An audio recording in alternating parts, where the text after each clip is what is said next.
정주영, 맨땅의 헤딩 시리즈 2040 세대를 위한 불굴의 창업 앤드 재기 3부. 운명의 공식 사명과 도덕이 사업을 완성하다. 부의 최종 목적, 그리고 위대한 기업가의 운명. 정주영 회장의 일생은 자수성가한 기업가의 성공 사례를 넘어 부가 무엇을 위해 존재해야 하는가에 대한 근원적인 질문에 답을 던집니다. 1부에서 신용을, 2부에서 불가능을 돌파하는 실행력을 배웠다면 3부 운명의 공식은 그가 축적한 거대한 부를 개인의 소유물이 아닌 민족의 운명을 개척하는 공공의 자산으로 승화시킨 도덕적 기업가 정신의 완결판입니다.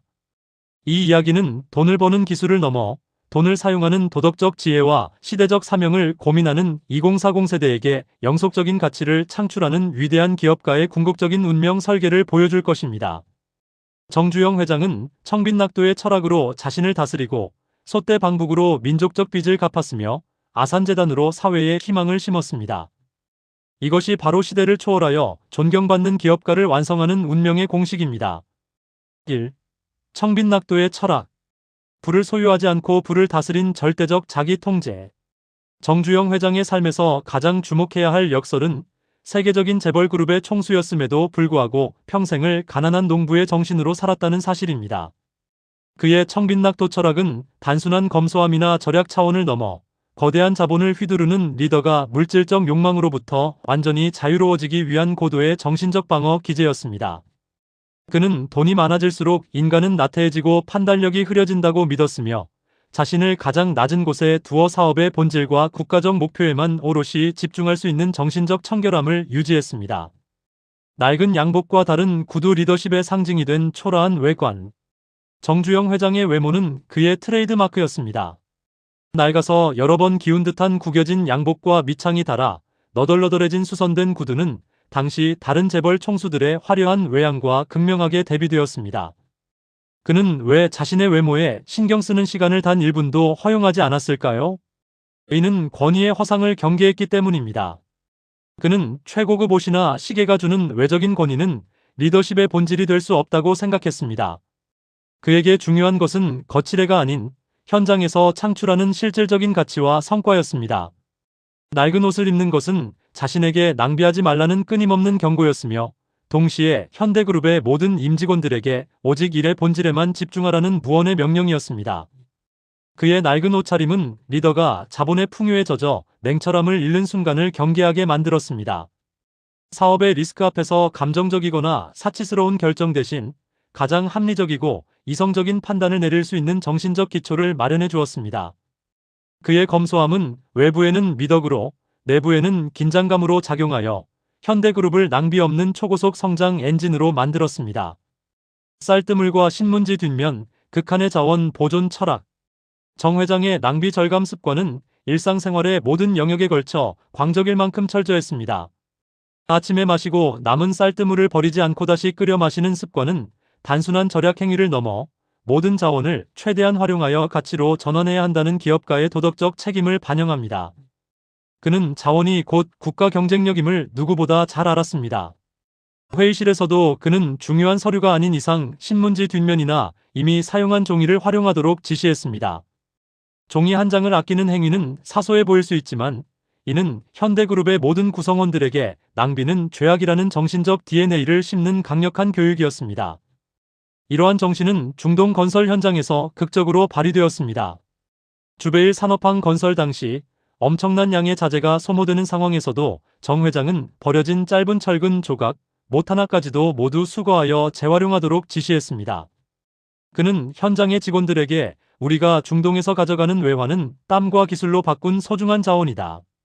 낭비되는 것은 곧 국부의 손실이다라고 강조했습니다. 이처럼 철저한 자원 보존과 극대화 전략이야말로 현대가 세계 시장에서 초저가 입찰로 경쟁자를 압도하고도 수익을 남길 수 있었던 핵심적인 경영 기술이었습니다. 안 된다의 재해석 리스크를 기회로 바꾸는 단순함의 공식. 정주영 회장은 사업상의 난관을 복잡한 이론이나 재무적 분석으로 접근하지 않고 가장 단순하고 원시적인 원리로 해체했습니다. 그의 리스크 관리 공식은 안 된다는 벽을 가장 쉬운 방법으로 부수는 것이었습니다. 사례 1. 울산 조선소에 떠다니는 도크. 현대 조선소 건립 당시 선박을 건조하는 핵심 시설인 도크가 완공되지 않아 계약한 유조선 건조 일정을 맞출 수 없었습니다. 전문가들은 난색을 표했지만 정 회장은 도크가 없다고 배를 못 만들 이유가 없다며 폐선된 유조선을 사서 물 위에 띄운 후 그 위에서 선박 블록을 조립하는 떠다니는 임시 도크라는 기발한 아이디어를 제시했습니다. 이처럼 가장 단순하고 상상력이 풍부한 방법으로 기술적 난제를 해결하여 공기를 단축하고 전 세계 조선업계를 놀라게 했습니다. 사례 2. 태국 파타야의 해류 방파제. 태국 파타야의 해변 매립 공사에서 강력한 해류 때문에 모래 유실이 심각해지자 모든 외국 기업들이 철수했습니다. 정 회장은 해류를 적이 아닌 자연 방파제로 해석하고 해류의 힘을 이용하여 모래가 쌓이도록 수중 방파제를 설계했습니다. 그는 자연의 힘을 역이용하여 문제를 해결했고 이 실패한 현장을 독점적인 성공의 장으로 바꿨습니다. 그의 리스크 돌파 공식은 문제를 복잡하게 보지 않고 단순화하는 능력, 그리고 고정관념을 깨는 역발상의 상상력에 있었습니다. 리스크를 회피하는 대신 리스크를 돌파하며 얻어낸 독점적인 노하우를 현대그룹의 영구적인 자산으로 만들었습니다. 소떼 방북의 드라마 70년 묵은 도덕적 빚의 완수. 정주영 회장의 일생을 통틀어 가장 감동적이며 그의 기업가 정신을 민족적 사명으로 승화시킨 사건은 바로 1998년의 소떼 방북이었습니다.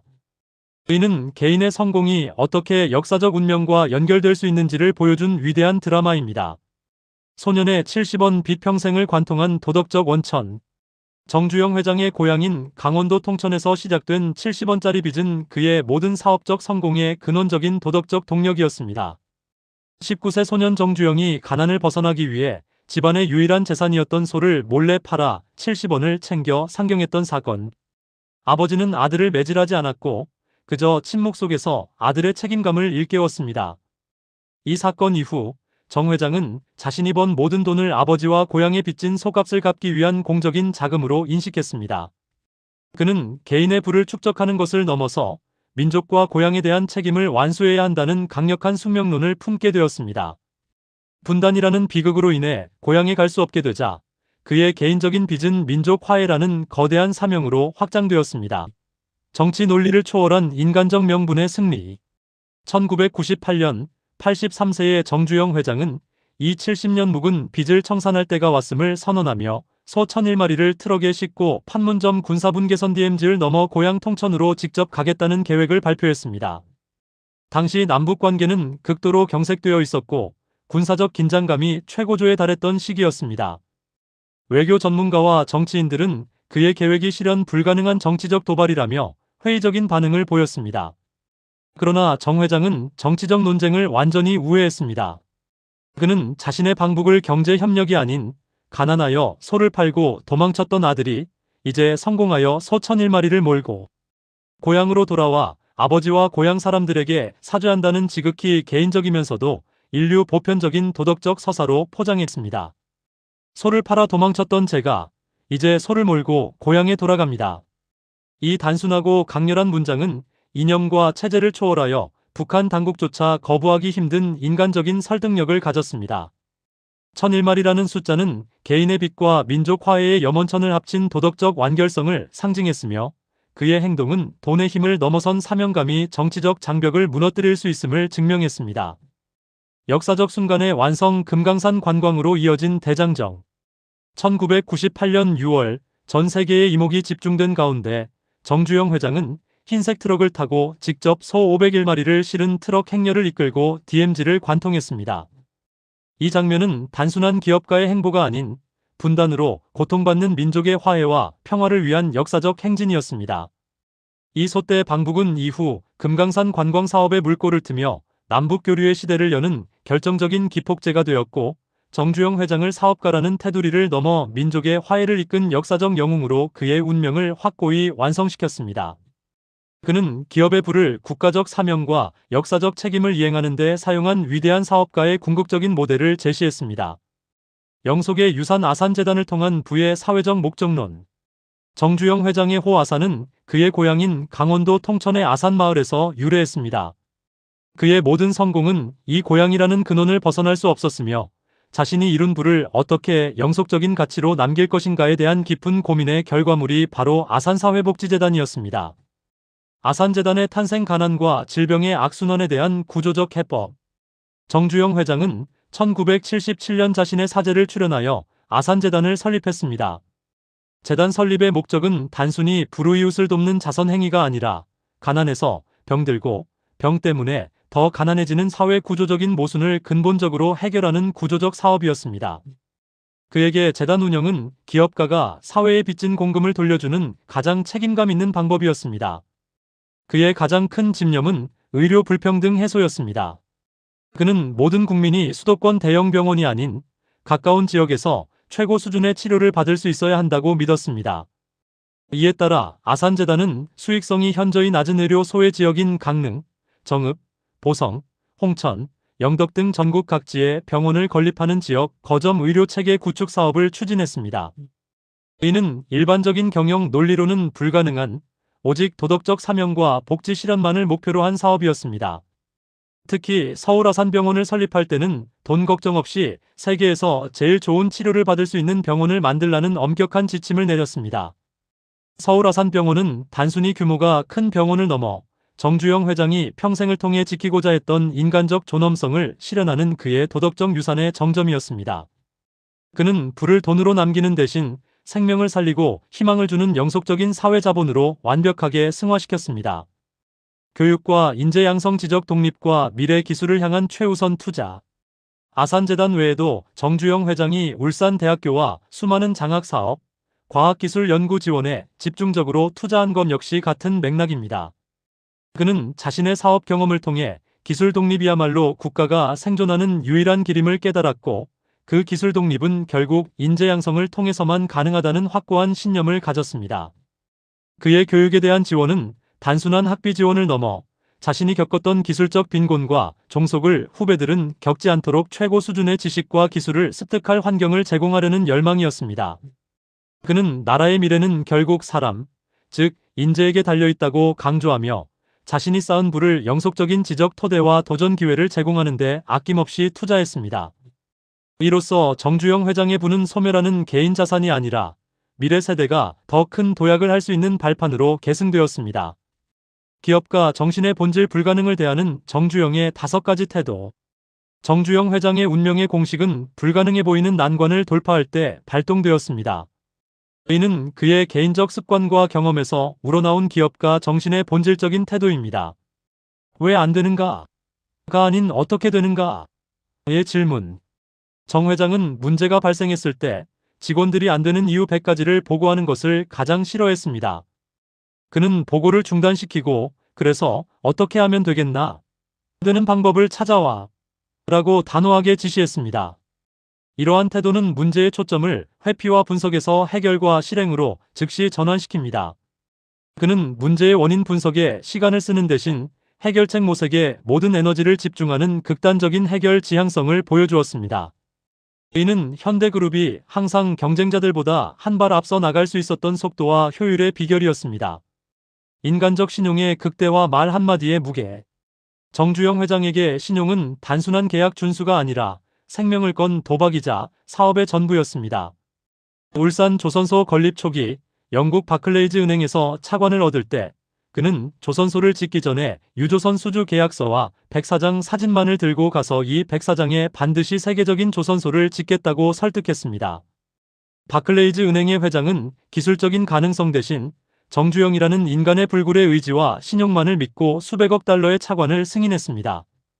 이는 정 회장이 평생 동안 사소한 약속조차 목숨처럼 지켜왔던 신용자본이 가장 확실한 담보가 되었음을 의미합니다. 그의 신용은 보이지 않는 자산이었으며 가장 결정적인 순간에 불가능을 가능하게 만든 마법의 열쇠였습니다. 현장의 신격화 탁상 공론을 배격하다.